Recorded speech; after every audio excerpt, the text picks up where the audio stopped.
Hello friends, welcome to my TET class. Friends, आज हम देखेंगे मैथ में देखने वाले हैं हम भिन्नों का जोड़ और घटाना। तो पहले हम देखते हैं भिन्नों का जोड़। देखिए, भिन्न के जोड़ में आपको 3 तरह के सवाल मिलेंगे। जैसे हमको पहले यहाँ पे लिख लेते हैं। पहला सवाल हम लेते हैं 3/5 प्लस 1/5। एक सवाल आपका ये है जिसे आपको जोड़ना है, जहाँ पे आप देख रहे हैं कि ऊपर अंश होता है और नीचे हर, और यहाँ पे हर आपके बराबर है। और एक सवाल ऐसा होगा जिसमें आपका अंश बराबर होगा 1/2 प्लस 1/3। और एक दूसरा सवाल जो हमारा वो अलग होगा 1/4 प्लस 3/8। एक सवाल ये है, एक सवाल ये, एक सवाल ये। 3 तरह का प्रोसेस। देखिए, जो यहाँ पे आप देख रहे हैं जिसका हर बराबर है, उसको लगाने का पैटर्न अलग है। लेकिन जिसका अंश बराबर है, देख रहे हैं ना, ऊपर एक है, यहाँ पे भी एक है, जिसका अंश बराबर है और यहाँ पे सब कुछ अलग है, तो इन दोनों का प्रोसेस एक होगा और इसका प्रोसेस अलग होगा। अब सवालों को लगा के देखते हैं हम। 3/5 प्लस 1/5। तो जब हर बराबर होते हैं तो आप बटे का निशान लगा दीजिए। हर 5 है तो आप 5 वैसा का वैसा ही लिख देंगे, इसमें कोई परिवर्तन नहीं करेंगे। और ऊपर जो अंश है उसको जोड़ देंगे, 3 + 1 हो जाएगा, तो आपका आ जाएगा 4/5। ये आपका भिन्न का जोड़ हो गया। किस कंडीशन में? जब उसके हर बराबर हो। अब अंश बराबर होने पे ऐसा नियम नहीं लगेगा, या फिर अलग अलग अंक होने पर, यानी कि अंश हर में भिन्नता होने पर भी ये नियम नहीं लगेगा। इन दोनों के लिए आपको एक नियम लगाना पड़ेगा। कौन सा नियम लगेगा? तो यहाँ पे आपको एलसीएम लेना पड़ेगा। तो हम पहले इस सवाल को सॉल्व करते हैं, ठीक है। एलसीएम हम 2 या 3 का एलसीएम लेंगे। तो नॉर्मली आप ऐसे एलसीएम निकाल सकते हैं, 2 और 3 करके ऐसे निकालिए। लेकिन 2 और 3 इतने छोटे अंक है कि आप डायरेक्ट कर सकते हैं कि 3 दूना 6, क्योंकि 3 अलग संख्या से कटेगा, 3 से 2 अलग से, तो आपका 2 और 3 मिलेंगे। और 2 और 3 कितने हो जाएंगे? 2 3 6। तो आपका एलसीएम कितना मिलेगा? 6। तो आपने यहाँ पे 6 लिख लिया। अब इस 6 को आप पहले 2 से डिवाइड करेंगे तो आपको 3 मिलेगा, और इस 6 को जब 3 से डिवाइड करेंगे तो आपको 2 मिलेगा। बहुत ज्यादा सोचना नहीं है, इन दोनों का ही गुणा करने पे आपको मिल रहा है। तो जब 2 से डिवाइड करेंगे तो आपको 3 मिलेगा, और 3 से डिवाइड करेंगे तो आपको 2 मिलेगा। तो देखिए, हमने जब 2 से 6 को डिवाइड किया तो हमें मिला 3, और ये जो 3 हमें मिला है, इस 3 का हम इससे गुणा करेंगे तो 3 एकम 3, यहाँ पे 3 लिख देंगे। प्लस जो प्रोसेस चल रहा है, यानी कि जोड़ का प्रोसेस चल रहा है, तो आप जोड़ का निशान लगा देंगे। फिर इस 3 से 6 को डिवाइड करेंगे तो आपको मिलेगा 2, और उस 2 से आप 1 का गुणा करेंगे तो आपको मिलेगा 2 एकम 2। फिर इसे जोड़ देंगे, जोड़ेंगे तो आएगा 3 2 5, 5/6। ये हो गया आपका जोड़। यहाँ पे ये आंसर और यहाँ पे ये आंसर आ गया। तो यहाँ पे हमने एलसीएम लिया। यही प्रोसेस यहाँ पे भी अपनाएंगे। तो यहाँ पे आप क्या करेंगे? यहाँ पे भी एलसीएम लेंगे। तो एलसीएम में क्या होता है, जो 2 अंकों की बड़ी संख्या होती है तो खुद वो एलसीएम बनकर आती है, या फिर इसके गुणज के रूप में ही आपको जो संख्या मिलेगी। तो 8 यहाँ पे ऐसी संख्या है जिसे 8 भी डिवाइड करेगा और 4 भी, क्योंकि एलसीएम में क्या होता है, हमको ऐसी संख्या चाहिए होती है जो दोनों संख्या जिसे काटे। तो हमें यहाँ पे एलसीएम क्या मिलेगा? 8 मिलेगा। करके भी देख लेते हैं। 4 और 8 है, कर लीजिए। 2 से करेंगे तो यहाँ पे क्या आएगा आपका? 2, यहाँ पे 4, फिर 2 से करेंगे, यहाँ पे 1, यहाँ पे 2, फिर 2 से करेंगे तो यहाँ पे 1 1 आ जाए। हर कंडीशन में आपका 1 लाना था, यहाँ पे 1 आ चुका है। तो क्या मिला? 2 दूनी 4, 4 दूनी 8। आपका एलसीएम क्या आया? 8। यहाँ पे 8 लिख देंगे। अब इस 8 को 4 से डिवाइड करेंगे तो आपको क्या मिलेगा? 2। देखिए, हमने यहाँ पे इन दोनों का ही गुणा किया था, इसलिए हमको अगली संख्या मिल रही थी, यही दोनों। लेकिन यहाँ पे हमने एलसीएम लिया है तो 8 ही एलसीएम मिला है। तो हम यहाँ पे अब क्या करेंगे? भाग देंगे। 4 से हम भाग देंगे तो हमें मिलेगा 2। इस 2 का गुणा करेंगे हम 1 में, तो 2 एकम 2, प्लस का निशान लगा देंगे। 8 को भाग देंगे 8 में तो हमें 1 मिलेगा, और इस 1 से 3 का गुणा करेंगे तो 3 मिलेगा हमें। कर देंगे, जोड़ देंगे। 3 2 आपका 5 हो जाएगा, और 5/8। ये हो गया आपका आंसर, ठीक है। अब देखिए, 2-4 सवाल और लगाते हैं तो हमारे लिए थोड़ा इजी हो जाएगा। तो एक और सवाल लगाते हैं हम। एक और सवाल लेते हैं। 2/3 प्लस 1/4। यहाँ पे क्या करेंगे? सवाल है आपका जोड़। आपके एग्जाम में डायरेक्ट इसी रूप में भी सवाल आते हैं।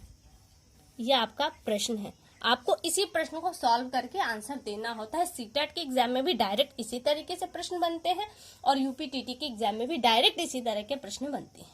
अब आपको इसे सॉल्व करना है, तो कैसे सॉल्व करेंगे? हर अलग है, अंश भी अलग अलग है, तो यहाँ आप क्या लेंगे? एलसीएम लेंगे। 4 और 3 का एलसीएम लेंगे तो आपको क्या मिलेगा, 4 3 12, क्योंकि 4 को 2 काटेगा, 3 नहीं काटेगा, 3 को स्वयं ही काटता है, और 2 से जब हम 4 को काटेंगे तो आपको 2 × 2 मिलेगा, तो 4 आपको मिलेगा वहां से, और 4 3 12, तो आपका यहाँ पे क्या आएगा, हर में 12।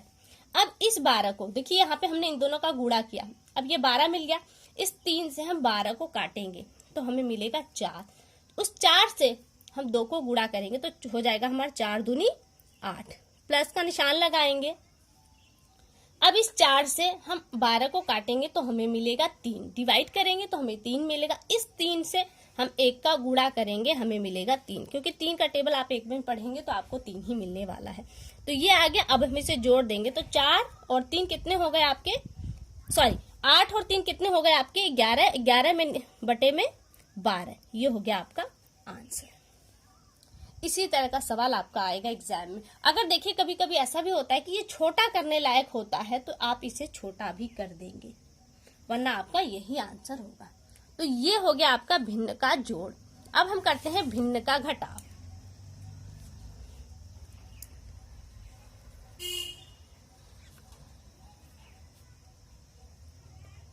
भिन्न का घटाना।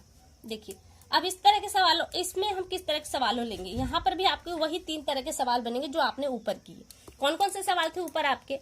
सवाल आपका एक था 5/8 माइनस में 3/8। यहाँ पे आप देख रहे हैं आपका हर बराबर जा रहा है।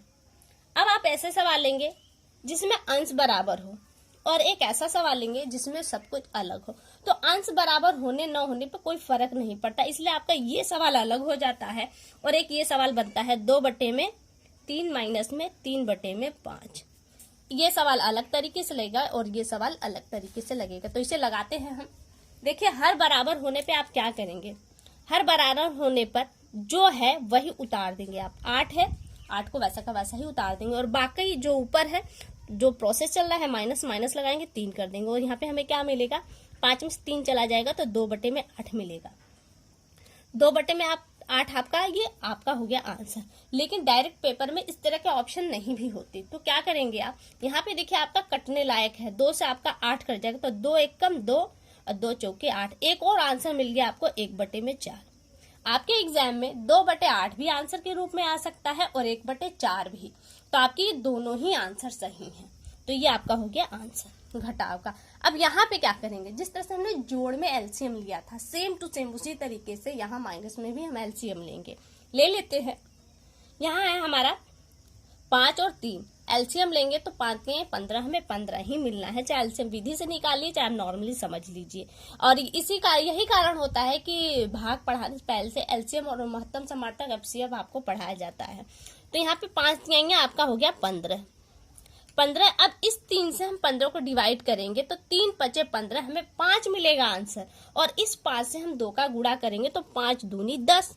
माइनस का निशान लगाएंगे कि प्रोसेस हमारा माइनस का चल रहा है।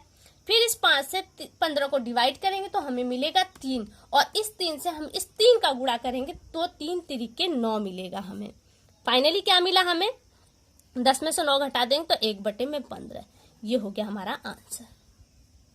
इसी तरह से आपके सवाल चलेंगे। एक और सवाल लगा लेते हैं हम, एक सवाल ले लेते हैं 5/6 माइनस 2/3। अब यहाँ पे क्या करेंगे, देखिए यहाँ पर भी हम एलसीएम लेंगे। अब यहाँ पे जो आपका सवाल है, हमने कहा था ना आपके एग्जाम में इसी तरह के सवाल आएंगे, डायरेक्ट यही सवाल भी हो सकता है। अंक बड़े भी हो सकते हैं, अंक छोटे भी हो सकते हैं। तो अब क्या करेंगे, देखिए यहाँ पे आपको एलसीएम लेना है, तो एलसीएम लेंगे तो हमारे यहाँ पे 6 है और यहाँ पे हमारा 3। तो कैसे एलसीएम लेंगे, एलसीएम के लिए हमको बड़ी संख्या चाहिए। अगर बड़ी संख्या छोटी संख्या से कट रही है तो वही एलसीएम है। तो यहाँ पे बड़ी संख्या आपकी 6 है जो 3 से कट रही है, तो 6 आपका क्या हो गया, अपने आप में एलसीएम हो गया। अगर एलसीएम नहीं भी मिलता तो बड़ी संख्या का कोई आपको गुणज ही मिलेगा जो एलसीएम के रूप में मिलेगा। तो यहाँ पे आपको एलसीएम क्या मिलेगा, 6 मिला। अब इस 6 से हम इस 6 को काटेंगे, डिवाइड करेंगे तो हमें 1 मिलेगा। इस 1 का हम 5 में गुणा करेंगे तो 5 × 1 = 5, माइनस का निशान लगेगा। अब इस 6 को हम 3 से भाग देंगे तो हमें मिलेगा 2, 3 दूनी 6। तो अब इस 2 का हम इस 2 से गुणा कर देंगे तो हो जाएगा 2 दूनी 4, तो यहाँ हम लिख देंगे 4। प्रोसेस फिर वही अपनाएंगे, 5 में से 4 गया तो 1 और 1/6, ये हो गया आपका आंसर। तो फ्रेंड्स इसी तरह से आपके भिन्न का जोड़ और घटाव बनेगा। भिन्न के जोड़ और घटाव में थोड़ी सी प्रॉब्लम है, बट जो भिन्न का गुणा और भाग है वो एकदम इजी है। ये वीडियो आपकी 10 मिनट की है, लेकिन भिन्न का जो गुणा और भाग होगा वो मात्र 5 मिनट का होगा। यही प्रोसेस थोड़ा मुश्किल है, अगर आप इसे कर लेते हैं तो भिन्न का गुणा और भाग आपके लिए इजी है। तो फिलहाल के लिए केवल इतना, अगली वीडियो में आपसे फिर मुलाकात होगी, तब तक के लिए नमस्कार।